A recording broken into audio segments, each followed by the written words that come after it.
Assalamualaikum warahmatullahi wabarakatuh. Halo semuanya, saya Desti Ajrina selaku perwakilan pembukaan video presentasi dari kelompok PK Senin yang beranggotakan yakni Abian Putra Firdaus, Diwan Anugrah, Farel Fasyairawan, Vidya Padilla Tulinsani, Safa Anggraini Lesmana, dan Serliana Julia Abdul. Ketenagakerjaan adalah segala sesuatu yang berhubungan dengan tenaga kerja secara keseluruhan. Adapun pengertian ketenagakerjaan menurut Undang-Undang Nomor 13 Tahun 2003 Pasal 1 Ayat 1, ketenagakerjaan adalah segala hal yang berhubungan dengan tenaga kerja pada sebelum, selama, dan sesudah masa kerja. Adanya tenaga kerja yang usianya 15-64 tahun. Contohnya, ada angkatan kerja dan adanya pekerja, dan angkatan bukan kerja adanya pengangguran, dan ada lagi bukan tenaga kerja, contohnya di bawah usia kerja adanya siswa dan para mahasiswa, dan yang terakhir di atas usia kerja adanya ibu rumah tangga, pensiun, dan para lansia. Penduduk dapat diartikan sebagai orang-orang yang mendiami suatu daerah dan orang yang secara hukum berhak tinggal di daerah tersebut. International Labour Organization membagi penduduk menjadi dua, yaitu tenaga kerja dan bukan tenaga kerja. Tenaga kerja adalah setiap orang yang mampu melakukan pekerjaan guna menghasilkan barang atau jasa. Batasan kerja di Indonesia adalah usia 15 sampai 64 tahun. Tenaga kerja dibedakan menjadi 3 sebagai berikut. Yang pertama ada tenaga ahli atau skill labor, adalah tenaga kerja yang memiliki keahlian dari pendidikan yang diikuti. Yang kedua ada tenaga kerja terampil atau trained labor, adalah tenaga kerja yang memiliki pengalaman atau mengikuti kursus dari pelatihan. Yang terakhir adalah tenaga kerja tidak terdidik dan tidak terlatih atau unskilled labor, adalah tenaga kerja yang tidak memiliki kemampuan tertentu dan hanya mengandalkan fisik. Yang kedua adalah bukan tenaga kerja, yaitu golongan penduduk yang dianggap tidak mampu dan tidak mau bekerja meskipun ada permintaan pekerja. Dalam hal ini, bukan tenaga kerja adalah penduduk yang berusia di luar kerja, yaitu mereka yang berusia di bawah 15 tahun dan di atas 65 tahun. Kesempatan kerja. Kesempatan kerja menggambarkan peluang atau ketersediaan pekerjaan. Lapangan kerja bagi para pencari kerja. Sistem upah. Jika berbicara mengenai ketenagakerjaan, tentunya tidak terlepas dari adanya sistem upah. Satu, pengertian upah.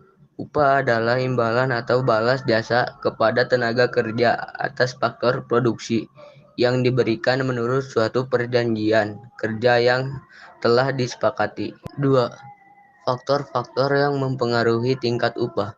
Tingkat upah di suatu negara berbeda-beda, ada yang tinggi dan ada pula yang rendah. 3.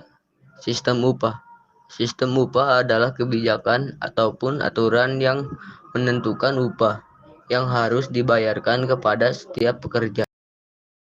Pengangguran adalah golongan angkatan kerja yang tidak bekerja atau penduduk usia kerja yang sedang tidak bekerja, tetapi sedang mencari pekerjaan atau mempersiapkan suatu usaha baru. Pengangguran disebabkan oleh sedikitnya lapangan kerja yang tersedia, sementara angkatan kerja semakin bertambah. Menurut Sakernas atau Survei Keadaan Angkatan Kerja Nasional, pengangguran didefinisikan sebagai berikut. Yang pertama, mereka yang sedang mencari pekerjaan dan saat itu tidak bekerja. Yang kedua, mereka yang mempersiapkan usaha, yaitu usaha kegiatan yang dilakukan oleh seseorang dalam rangka untuk mempersiapkan suatu usaha atau pekerjaan yang baru. Yang ketiga, mereka yang tidak mencari pekerjaan karena mereka tidak mungkin dalam mendapatkan pekerjaan. Yang keempat, mereka yang telah memiliki pekerjaan namun belum memulai kerja. Adapun sebab-sebab terjadinya pengangguran. Penyebab terjadinya pengangguran di suatu negara pada dasarnya dapat diklasifikasikan menjadi dua penyebab, yakni sebab umum dan sebab khusus. Berikut penjelasan terkait kedua penyebab tersebut. Yang pertama, sebab umum. A. Pertumbuhan angkatan kerja yang tidak seimbang dengan kesempatan kerja. B. Rendahnya tingkat investasi di suatu wilayah. C. Angkatan kerja tidak mampu memenuhi persyaratan yang diminta oleh perusahaan penyedia kesempatan kerja. Yang kedua, sebab khusus. Yang A. Tidak adanya lowongan kerja. B. Tidak adanya kecocokan upah. Yang C. Informasi yang tidak lengkap. Dan D. Tidak memiliki kemauan kewirausahaan. Selanjutnya ada jenis-jenis pengangguran. Pengangguran banyak jenisnya, adapun dilihat secara umum. Pengangguran dibedakan berdasarkan penyebab dan sifatnya. Berikut penjelasan terkait hal tersebut. Yang pertama, pengangguran menurut penyebabnya. Menurut penyebabnya, pengangguran dibedakan menjadi 5 sebagai berikut. Yang pertama, pengangguran konjungtural atau siklikal. Pengangguran ini disebabkan oleh naik turun siklus ekonomi suatu negara. Keadaan ini menyebabkan permintaan tenaga kerja menjadi lebih rendah daripada penawaran kerja. Adapun contoh pengangguran konjungtural, misalnya pengangguran karena PHK massal, akibat resesi ekonomi. Pengangguran konjungtural ini dapat diatasi dengan cara seperti mengarahkan permintaan masyarakat terhadap barang dan jasa dan meningkatkan daya beli masyarakat. Yang kedua, pengangguran struktural. Pengangguran ini disebabkan oleh perubahan struktur ekonomi suatu negara. Misalnya, negara agraris yang berubah menjadi negara industri. Perubahan ini menyebabkan lahan-lahan pertanian berubah menjadi kawasan industri. Banyaknya pabrik-pabrik yang berdiri membuat orang-orang yang sebelumnya bekerja di bidang agraris kini menjadi pengangguran. Keadaan ini dapat diatasi dengan cara berikut. Yang pertama, peningkatan mobilitas, modal, dan tenaga kerja. Yang kedua, segera memindahkan kelebihan tenaga kerja dari tempat dan sektor yang kelebihan ke tempat dan sektor ekonomi yang kekurangan. Yang ketiga, mengandalkan pelatihan tenaga kerja untuk mengisi formasi dan kesempatan atau lowongan kerja yang kosong. Yang keempat, segera mendirikan industri padat karya di wilayah yang mengalami pengangguran. Ketiga, ada pengangguran friksional. Pengangguran friksional ini terjadi karena penawaran tenaga kerja lebih banyak daripada permintaan tenaga kerja, atau tenaga kerja yang sudah bekerja tetapi menginginkan pindah pekerjaan lain, sehingga belum mendapatkan tempat pekerjaan yang baru. Pengangguran ini biasanya bersifat sementara, sehingga tidak begitu menimbulkan permasalahan berkepanjangan. Untuk mengatasi pengangguran friksional terdapat beberapa cara sebagai berikut. Yang pertama, perluasan kesempatan kerja dengan cara mendirikan industri-industri baru. Yang kedua, menggalakkan pengembangan sektor informal. Yang ketiga, deregulasi dan debirokratisasi di berbagai bidang industri. Yang keempat, pembukaan proyek-proyek umum oleh pemerintah seperti pembangunan jembatari, jalan raya, PLTU, PLTA, dan lain-lain sehingga bisa menyerap tenaga kerja secara langsung maupun untuk merangsang investasi baru dalam kalangan swasta. Yang kelima, menggalakkan program transmigrasi untuk menyerap tenaga kerja di sektor agraris dan sektor formal lainnya. Yang keempat, ada pengangguran musiman. Pengangguran ini disebabkan oleh perubahan waktu atau tren. Misalnya seorang petani yang menganggur karena menanti waktu musim tanam. Adapun cara untuk mengatasi pengangguran ini sebagai berikut. Yang pertama, melakukan pelatihan di bidang keterampilan lain untuk memanfaatkan waktu menunggu musim tertentu. Yang kedua, memberikan informasi yang cepat jika ada lowongan kerja di sektor lain. Adapun upaya-upaya yang diperlukan dalam mengatasi pengangguran. Yang pertama, dengan cara memperluas lapangan pekerjaan. Salah satu upaya yang dapat dilakukan suatu negara untuk mengatasi permasalahan pengangguran adalah dengan memperluas lapangan pekerjaan.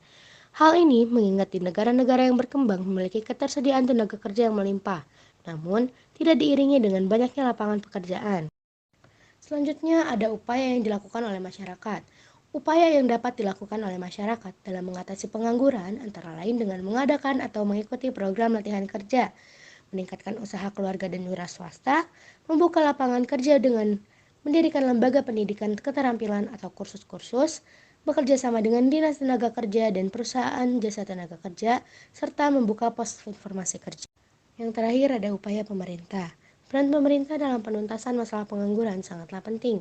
Tanpa peran pemerintah, masalah pengangguran tidak akan teratasi. Hal ini karena pemerintah merupakan nakoda yang bertugas mengambil kebijakan untuk menyelesaikan permasalahan perekonomian. Adapun upaya yang dilakukan pemerintah untuk mengatasi pengangguran, yakni melalui Kementerian Tenaga Kerja. Adapun upaya yang diusahakan diantaranya dengan menyelenggarakan program padat karya perkotaan melalui program GPS, jaringan pengaman sosial, berbagai program pelatihan kursus yang diadakan di Balai Latihan Kerja (BLK), program latihan kerja magang, pengerahan tenaga kerja Indonesia termasuk tenaga kerja wanita (TKI atau TKW) ke berbagai negara yang direkrut melalui perusahaan jasa tenaga kerja ke Indonesia (PJTKI), dan pendistribusian informasi tenaga kerja yang dapat dijelajah di internet. Permasalahan ketenaga kerjaan di Indonesia. Adapun permasalahan ketenaga kerjaan yang dihadapi oleh Indonesia sebagai berikut. A. Angka pengangguran yang tinggi. B. Mutu tenaga kerja yang masih relatif rendah. C. Jumlah angkatan tenaga kerja yang tidak sebanding dengan ketersediaan lapangan kerja. D. Penyebaran tenaga kerja yang tidak merata. E. Rendahnya upaya yang diterima oleh tenaga kerja. F. Kurangnya perlindungan terhadap tenaga kerja. G. Kurang sesuainya kemampuan tenaga kerja dengan pekerjaannya. H. Masuknya tenaga kerja asing. 2.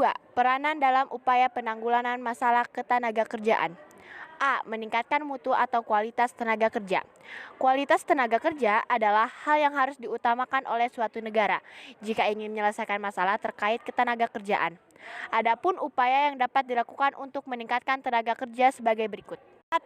Peningkatan kemampuan tenaga kerja salah satu cara untuk meningkatkan kualitas tenaga kerja, yakni dengan meningkatkan kemampuan tenaga kerja. Kemampuan tenaga kerja ini dapat dilakukan melalui latihan kerja, lokal karya, atau penantaran. 2. Pengolahan prestasi tenaga kerja.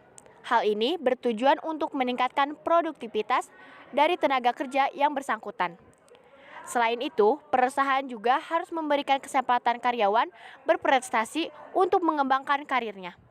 Hal ini bertujuan untuk mendorong produktivitas karya yang nantinya akan berdampak pada produktivitas perusahaan. 3. Mengolah fungsi sumber daya manusia. Manusia merupakan makhluk hidup yang paling sempurna dengan aneka ragam kebutuhannya.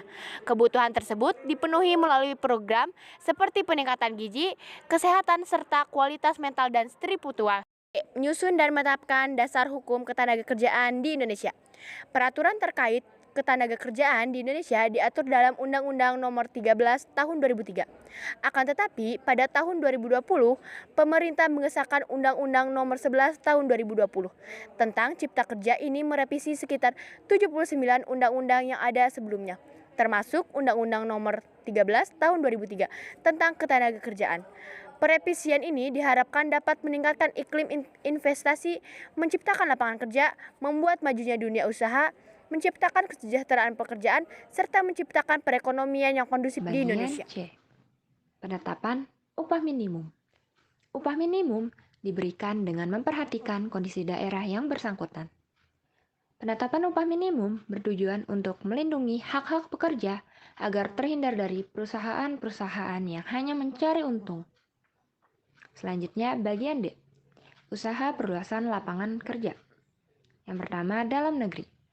Upaya perluasan lapangan pekerjaan di dalam negeri dapat dilakukan dengan cara-cara berikut, antara lain yaitu memberi perlindungan kepada industri di dalam negeri, membantu dan mendorong usaha wira swasta, pemberian kredit dengan bunga rendah untuk merangsang peningkatan mutu kegiatan industri di dalam negeri, pembangunan yang diupayakan untuk menyerap tenaga kerja lebih banyak, menyediakan informasi tentang lowongan kerja melalui Kementerian Tenaga Kerja, kantor-kantor pemerintah, dan media massa, serta pengupayaan nilai kurs melalui valuta asing yang realistis dan memberikan intensif untuk meningkatkan ekspor.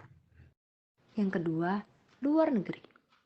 Melalui Kementerian Tenaga kerja terdidik ataupun terlatih dapat disalurkan ke luar negeri. Penyaluran tenaga kerja Indonesia ke luar negeri mampu meningkatkan devisa negara.